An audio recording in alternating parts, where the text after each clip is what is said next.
The young peasant girl, at first timid and scared, soon recovered herself. We have said that Teresa was handsome, but this is not all.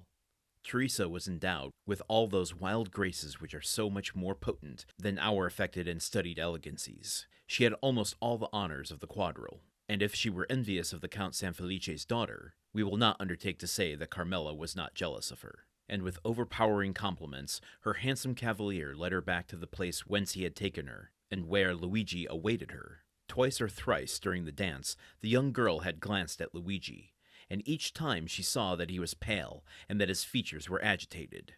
Once even the blade of his knife, half drawn from its sheath, had dazzled her eyes with its sinister glare. Thus it was almost tremblingly that she resumed her lover's arm. The quadrille had been most perfect, and it was evident there was a great demand for a repetition, Carmela alone objecting to it. But the Count of Sanfelice besought his daughter so earnestly that she acceded. One of the cavaliers then hasted to invite Teresa, without whom it was impossible for the quadrille to be formed, but the young girl had disappeared. The truth was that Luigi had not felt the strength to support another such trial, and, half by persuasion and half by force, he had removed Teresa toward another part of the garden. Teresa had yielded in spite of herself. But when she looked at the agitated countenance of the young man, she understood by his silence and trembling voice that something strange was passing within him. She herself was not exempt from internal emotion, and without having done anything wrong, yet fully comprehended that Luigi was right in reproaching her. Why, she did not know, but yet she did not the less feel that these reproaches were merited. Why, she did not know, but yet she did not feel less that these reproaches were merited. But yet she did not feel the less that these reproaches were merited. Why, she did not know, but yet she did not feel the less that these reproaches were merited. No, you're not experiencing a weird editing hiccup here. I'm reciting that line again and again because I'm trying to wrap my head around what that means. Why, she did not know, but yet she did not feel why she did not know, but yet she did not the less feel that these reproaches were merited. Okay, I think I'm starting to wrap my head around this. If we take that entire paragraph, and the whole, I guess, gist of today's passage, that Luigi is removing her from the party so that she can no longer engage in these activities that maybe suit her needs and whims, but make him jealous. In this last passage, she is saying that while she wanted to be part of it, she understands how Luigi is feeling, and that she fully comprehended that Luigi was right in reproaching her. Why, she did not know. She doesn't know why Luigi was right in reproaching her, but she doesn't necessarily feel like it was wrong for him to do so. Okay, to finish my thought, is she feeling a sort of guilt here that because of their relationship till now, their inseparableness, she feels guilty because she knows she finally stepped away into another world with another man, experienced something different that Luigi wasn't, that, oh, here's a situation for the first time in my life when I might be able to envision myself without Luigi or need Luigi. And she's feeling guilt over that because she knows her actions made him feel bad. I'm not endorsing any of this, and I would hope know of me by now. I'm just trying to wrap my head around what's going on. Well, that is awful. I mean, I'm not trying to laugh at that, but isn't that the sort of psychology that a lot of people in abusive relationships have? I don't know why exactly, but I think he was right to feel jealous. I did something that hurt him. Okay. I mean, as someone had called me out on the Discord, I'm not trying to apply a 2026 lens to it. I can't separate out my personal experience with this story, but keeping it, I guess, rooted to what is happening and might happen, this just extends that tension that I had mentioned a few episodes ago that started to emerge, this fracturing of Luigi and Teresa's relationship. And certainly this can't be good because, again, let's not forget our North Star, that Pastrini is telling the story as an example to demonstrate how Luigi Vampa is dangerous, so that Franz and Albert know not to go out into Rome after dark. 2 more things for this episode.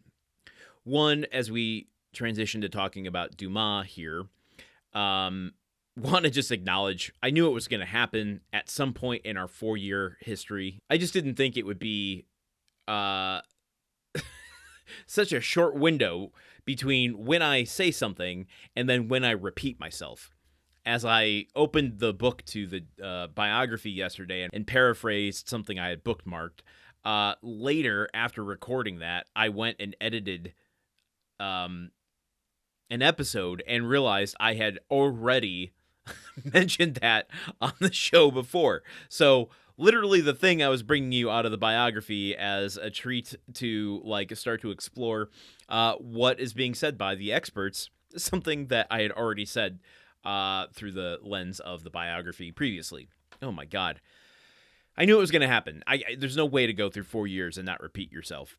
I'm a little embarrassed by it. But I want to talk real quick about today's passage and the pliability of storytelling here, because you see in a lot of Dumas' work, it happens often in this story, but definitely in the Three Musketeers, where Dumas kind of breaks the fourth wall and speaks to us directly as author to readers. And, little things that acknowledge when the story is taking place, it's not like our understanding of things now.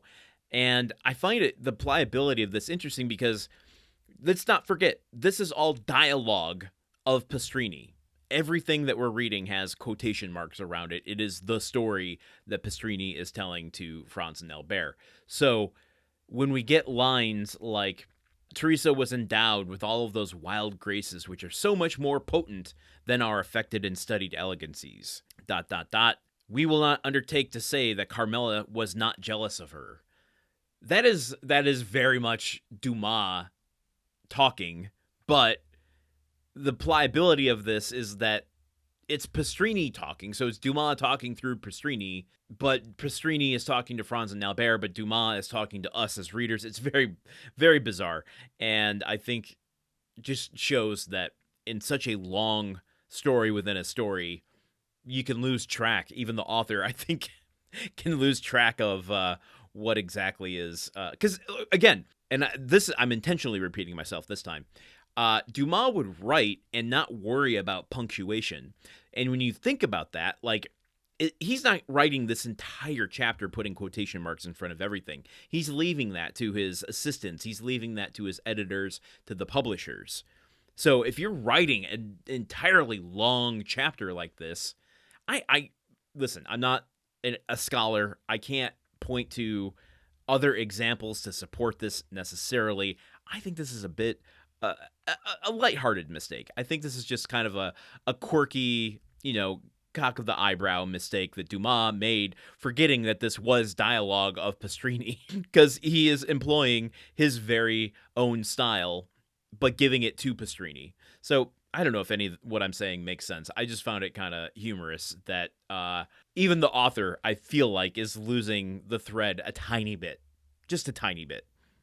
Not that it compromises the enjoyability of this at all, but that's funny to me and makes Dumas more human. Anyway, I think that's enough messiness for this episode. Let's continue here with a little bit more of Chapter 33. Until tomorrow. Okay, goodbye. The Countdown of Monte Cristo is part of the Gruntwork Podcast Network. This show is produced, edited, and hosted by Landon Solano. The original text of The Count of Monte Cristo by Alexander Dumas. Theme song by Magic Solo. If you want to support the show and others like it, visit patreon.com/gruntworkpod. Thank you for listening. See you tomorrow.